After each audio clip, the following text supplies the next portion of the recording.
오늘은 미국 대통령 선거에 대해서 한번 평가해 보도록 하겠습니다. 많은 평가가 있지만 그 중에서도 오늘은 이 디지털 리터러시 시간에 맞게 알고리즘에 의한 미국 대통령 선거 평가입니다. 이번 미국 대통령 선거는 특이한 게 많죠. 미국 역사상 대통령을 했다가 그 다음에 떨어졌다가 다시 된 사람이 아마 없을 겁니다. 제 생각에는 트럼프가 처음인 것 같고요. 그거보다 더 특이한 것은 선거 당일날까지도 대부분의 언론들은 박빙이다. 거의 선거인단 수가 동수에 나올 수도 있다. 그래서 선거에 불복하는, 승부에 불복하는 일이 불행한 사태가 터지는 거 아니냐. 이게 이제 언론이나 보통 사람들의 예측이었거든요. 그런데 막상 뚜껑을 열어보니까 트럼프의 완승으로 나타났습니다. 보통 이제 미국 선거는요, 양쪽 해안가, 동부와 서부의 해안가는 민주당이고요. 가운데 지역은 공화당입니다. 그리고 대개 한 5개 선거구에서 어느 쪽으로 가느냐에 따라서 달라지거든요. 그런데 그 경합주라고 보통 부르는데 경합주 5곳을 트럼프가 다 이겼습니다. 그러니까 완승이죠. 여기다가 상원도 공화당이 다수당이 됐고요. 하원도 나중에 이제 개표가 마감됐는데 하원도 공화당이 다수당이 됐습니다. 이런 현상은 그냥 설명하기가 어렵습니다. 그 이후로 트럼프가 당선된 이후로 아직도 미국 언론이나 이런 데 보면 지식인들이 걱정을 많이 하고 있습니다. 트럼프가 되는 건 말이 안 된다. 민주주의가 망쳐가고 있다. 그리고 앞으로 미국의 앞날이 걱정된다. 이렇게 지식인들이 이야기를 하는 거거든요. 오늘 알고리즘에 대한 이야기는 핵심은 여기에 있습니다. 이 지식인과 아닌 사람들의 싸움인데 그것은 나중에 말씀드리고요. 이 알고리즘이 어떤 의미인지 이것을 오늘 한번 살펴보자고요. 앞으로 우리 삶에 정말 많은 영향을 미칠 거거든요. 알고리즘이. 특히 일반 인공지능 알고리즘이 이렇게 발전되면서 우리 삶을 급속도로 바꿔놓고 있는데 이 알고리즘이 얼마나 무서운 건지를 우리는 아직 모르는 것 같아요. 특히 한국 사람들은. 그래서 이거에 대한 정부든 기관이든 언론사든 거의 관심을 안 기울이고 있는 것 같아요. 그래서 이 알고리즘이 얼마나 중요하고 앞으로 우리가 어떻게 대처해야 되는지를 한번 생각해 보자고요. 알고리즘은 제가 생각하기에 게이트키퍼입니다. 현대사회에. 게이트키핑이라는 건 이제 이게 나갈 때 걸르는 거죠. 주로 이제 언론사에서 많이 씁니다. 게이트키핑을 한다 그랬는데 기자들이 자기 성향에 따라서 많은 내용들을 이렇게 기사로 작성하잖아요. 근데 이것을 무조건 국민들한테, 독자들한테 전할 수가 없습니다. 이게 오류가 생길 수도 있고요. 거짓 정보일 수도 있고 기자의 편향성이 들어갈 수도 있고 그래서 게이트키핑이라는 기능을 둡니다. 이게 보통 데스크라고 그러는데 편집권이죠. 편집 데스크가 이것을 거르게 됩니다. 그래서 어떤 것을 헤드라인에 놓고 어떤 것을 중간에 놓고 어떤 건 빼고 어떤 거는 단신으로 놓고 이것을 이제 편집권이라고 하는데 이 편집권의 핵심은 게이트키핑입니다. 어떤 것을 넣고 빼고 하는 정보의 흐름을 통제하는 거죠. 이 정보의 흐름의 통제는 왜 중요하냐면요. 모든 권력은 정보의 독점에서 나옵니다.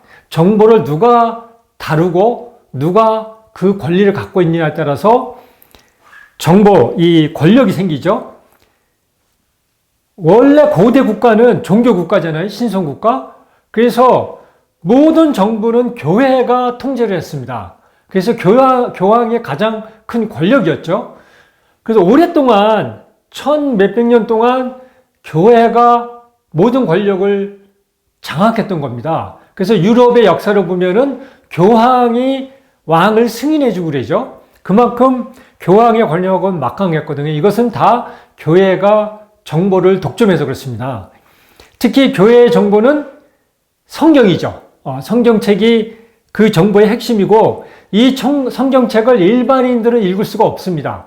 일반 신도들은 읽을 수가 없기 때문에 성직자들이 그 성경을 공부하고 성직자들의 설교를 통해서 말을 통해서 이 성경의 내용을 전달해 주게 되죠. 그러니까 성직자들이 게이트키핑 역할을 하는 겁니다. 성직자들이 어떻게 얘기하느냐에 따라서 일반 서민의 삶에 엄청난 영향을 미치죠.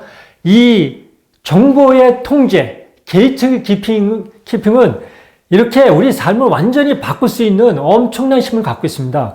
그런데 이 교회의 권한이 무너지기 시작했죠. 그것은 1400년대 중반에 요하네스 구텐베르크, 우리 이제 다 알죠? 구텐베르크가 활자 인쇄술을 개발했죠.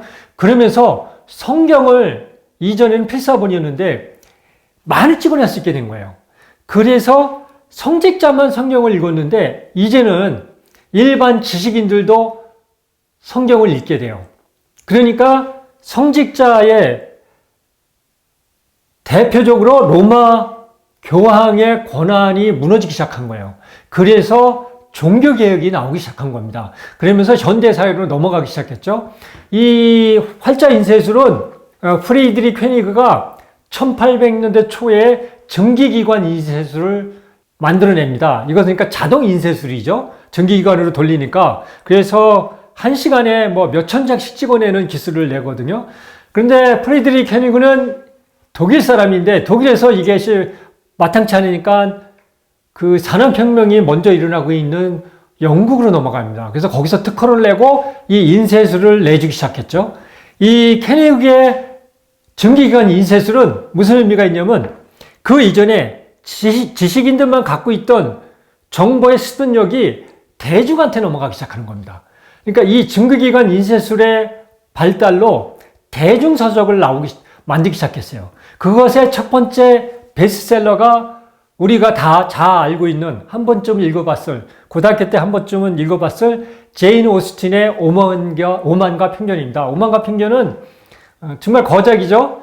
대부분의 학생들은 다 읽어보고요. 영화로도 많이 나오고 그랬죠.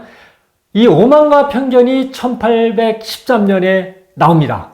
그러면서 이 누구나 책을 읽는 세상이 됐죠. 이러면서 정보의 독점권이 지식인에서 일반인한테 넘어가기 시작합니다. 그러면서 우리가 교육혁신할 때 살펴본 것처럼 1876년에 찰스 엘리엇이 하버드대 총장이 되면서 현대의 대학 시스템을 만들었죠. 그러면서 누구나 대학 교육을 받게 되고 그러면서 지식의 보편성, 정보를 누구나 누릴 수 있는 세상이 되면서 민주주의가, 현대의 민주주의가 정착하게 된 겁니다. 이렇게 해서 1900년대까지 산업혁명이 일어나면서 일반인도 정보를 정보를 습득할 수 있으면서 민주주의 사회가 됐고요.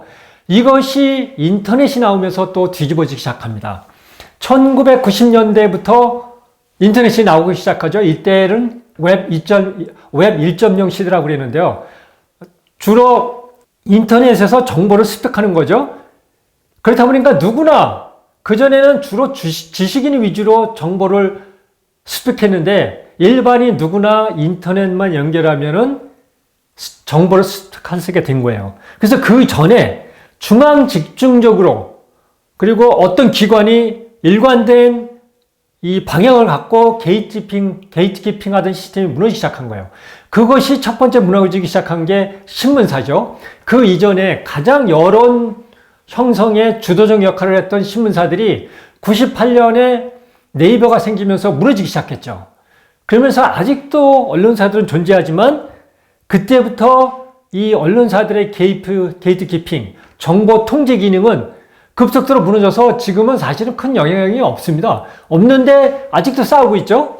이게 싸우고 있는 것도 사실은 옛날 패러다임입니다. 지금 뭐 방송도 KBS, MBC는 공영방송이잖아요. 그래서 그 사장이 누가 되느냐에 따라서 좌파 방송을 하냐, 우파 방송을 하냐고 싸우는데 사실은 싸울 필요도 없습니다. 아무 영향력 없습니다. 국민들한테 영향력이 예전처럼 그렇게 정보의 이 통제로, 게이트키핑으로 우리 삶을 좌우하는, 여론을 좌우하는 그 힘이 없거든요. 그런데 쓸데없는 싸움을 하고 있는 거죠.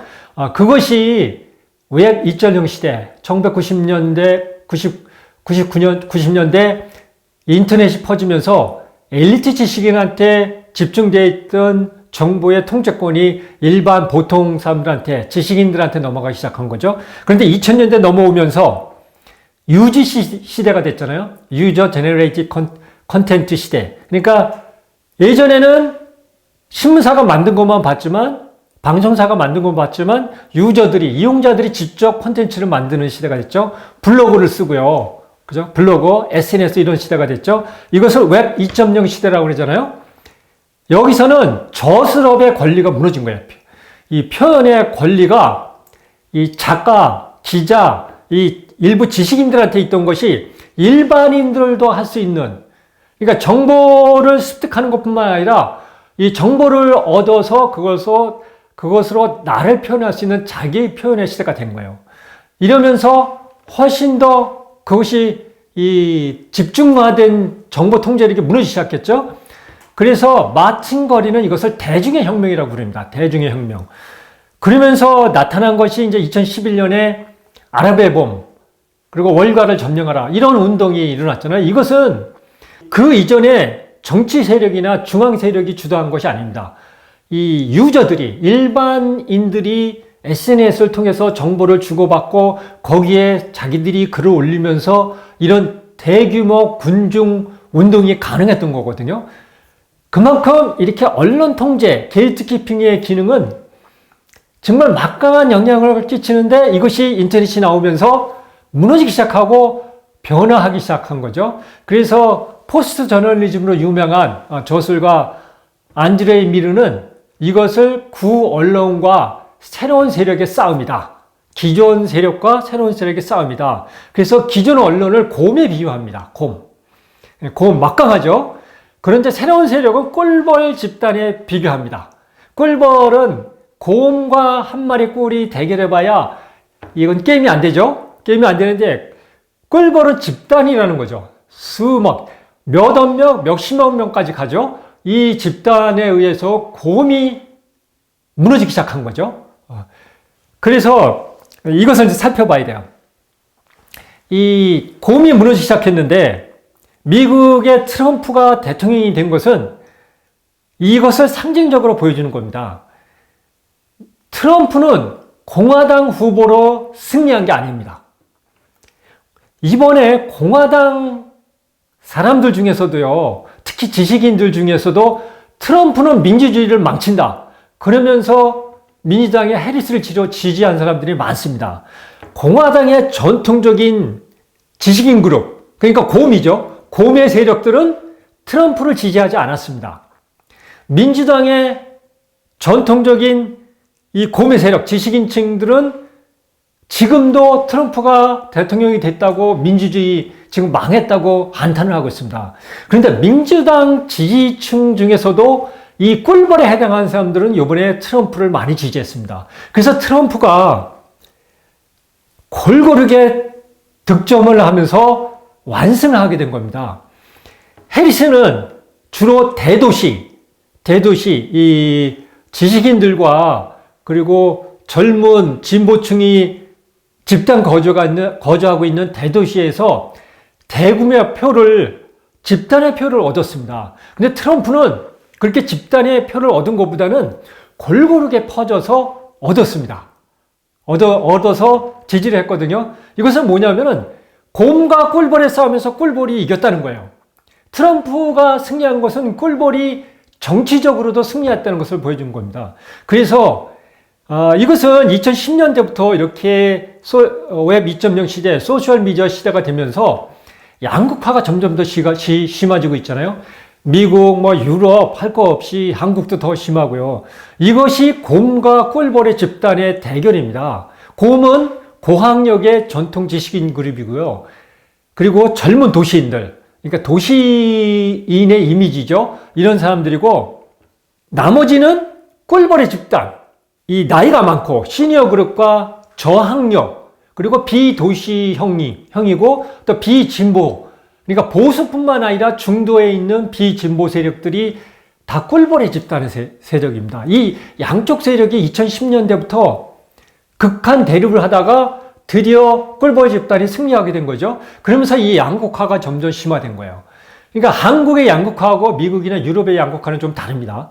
미국이나 유럽의 양극화는 이 곰과 꿀벌의 집단의 대결이에요. 한국은 북한과 이 대치 관계에 있는 특수 관계 때문에 이념에 의해서 양극화가 됐죠. 사실은 이 곰과 꿀벌의 대결인데 한국은 그 형태를 껍데기를 좌우 이념 대결로 바꿔진 거예요.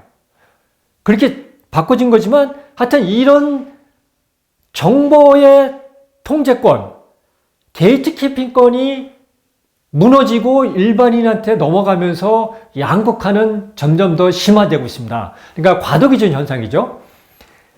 실제적으로 이 미국 대통령 선거에서 이번에 트럼프를 지지한 사람들이 꿀벌 집단이라는 것을 보여주는 주는 게 있습니다. 이제 BBC가 분석을 했는데요. 변화를 원한다는 것은 지금 기득권이 아니라는 겁니다. 변화를 원하는 층은 74%가 트럼프를 지지했고요. 해리스를 24%밖에 지지 안 했습니다. 그리고 뭐 지도력이나 뭐 여러 가지가 있지만 어쨌든 가장 큰 거는 변화를 원한다는 거다. 그리고 특히 이번에 히스패닉, 남미계가 트럼프를 많이 지지했습니다. 남미계는 보통 민주당 지지 세력이거든요. 그런데 숫자로는 해리스 지지가 더 많지만 예전에는 트럼프, 지난 2020년이나 2016년 선거에서는 한 20%밖에 지지를 안 했는데 이번에 남미계가 45%나 트럼프를 지지했습니다. 그리고 특이한 것은 숫자는 많지 않지만 아시안계, 그러니까 아시안계는 미국 인구의 한 5%밖에 안 되거든요. 숫자가 많지 않지만 이 아시안계도 원래 민주당 지지 세력인데 이번에 트럼프를 지지했습니다. 이 남미계나 아시안계는 왜 트럼프를 지지하냐면요. 여기가 꿀벌 집단이에요. 그러니까 이 흑인이나 다른 소수계와 다르게 아시안계는 교육을 많이 받잖아요. 한국, 중국 다 이렇게 아시안계는 교육을 많이 받아서 능력이 뛰어납니다. 그런데 미국의 기득권층에 맡겨서 내가 할 수 있는 만큼 못하는 거예요. 그러니까 바꿨으면 좋겠다는 거예요. 남미계도 특히 멕시칸계가 이미 6천만을 육박하고 있습니다. 그러니까 미국 사회의 주류 사회로 떠오르고 있는데 의외로 백인층의 기득권 세력이 너무 센 거예요.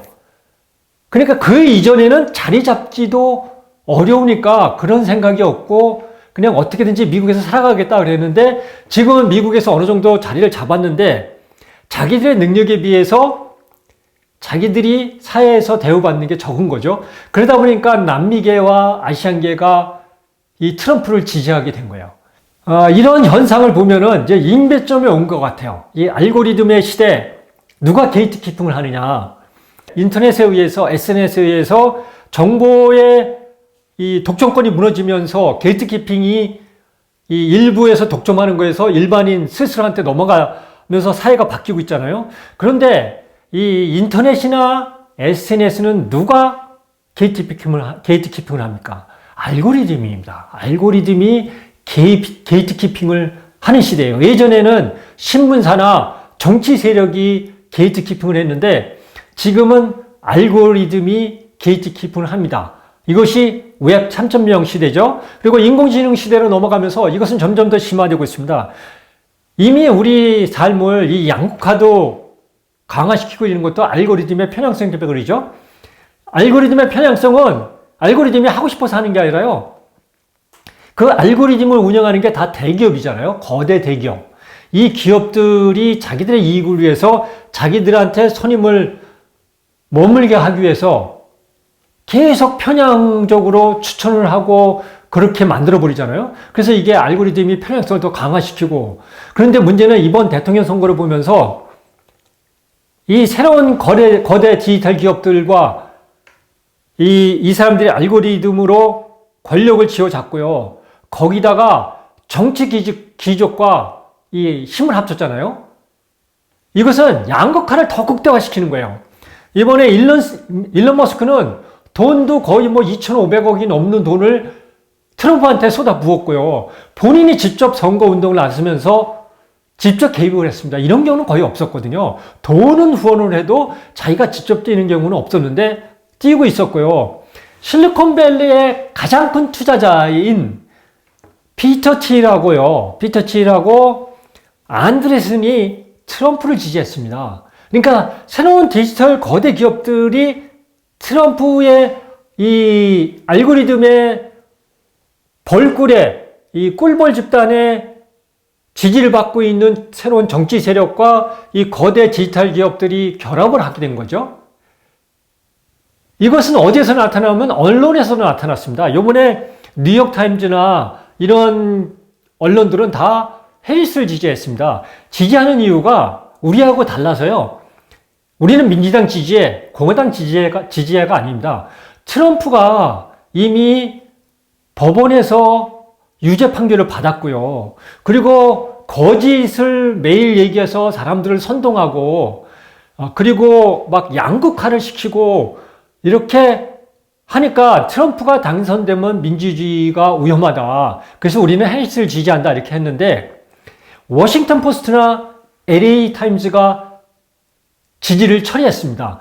편집위원회에서, 양사 편집위원회에서 우리는 해리스를 지지할 거라고 결정을 했는데 이 언론 사주들이 반대했습니다. 워싱턴 포스트지는 아마존의 제프 베이조스가 주인입니다. 그래서 제프 베이조스가 우리는 해리스 지지를 처리한다. 그리고 LA 타임즈는요, 의사 출신의 거부죠. 한 10조 원의 재산을 갖고 있는 패트릭 슌시앙이 주인입니다. 여기도 편집위원회에서 해리스를 지지하기로 결정했는데 패트릭 슌시앙이 우리는 해리스 지지를 처리한다. 이렇게 해서 그걸 막았습니다. 이렇게 디지털 거대 기업들이, 부자들이 이 새로운 정치 세력과 결합하기 시작한 거예요. 그런데 이 양쪽 세력이 이 알고리즘을 지금 독점하기 시작했잖아요. 이러면 사회는 마치 스타워즈에 나오는 알고리즘을 점령해서 독재를 하고 있는 그 권력과 똑같이 되는 겁니다. 그래서 앞으로는 이 알고리즘과의 싸움이에요.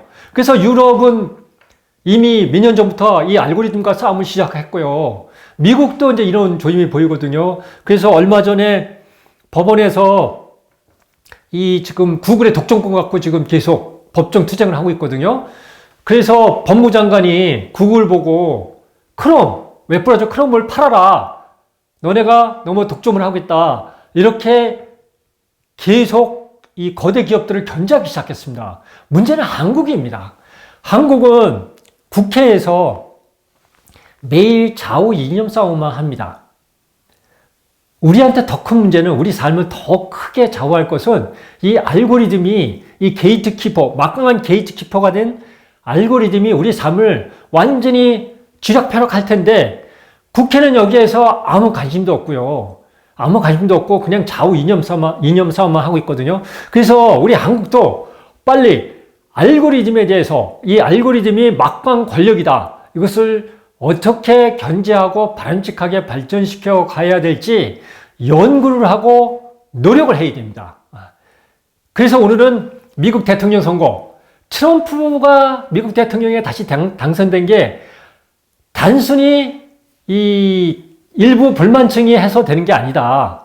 보수화가 돼서 된 게 아니고, 이렇게 알고리즘 시대에 막강한 게이트키퍼가 된 알고리즘이 이 꿀벌 집단을 더 세게 해서 트럼프를 당선시켰다. 그런데 디지털 거대 기업과 이런 새로운 정치 세력이 결합을 하면서 우리 인류를 한 방향으로 끌고 갈 수가 있으니까, 이제는 알고리즘, 개인이든 조직이든 사회든 정부든 알고리즘과의 싸움을 지금부터 시작해야 된다.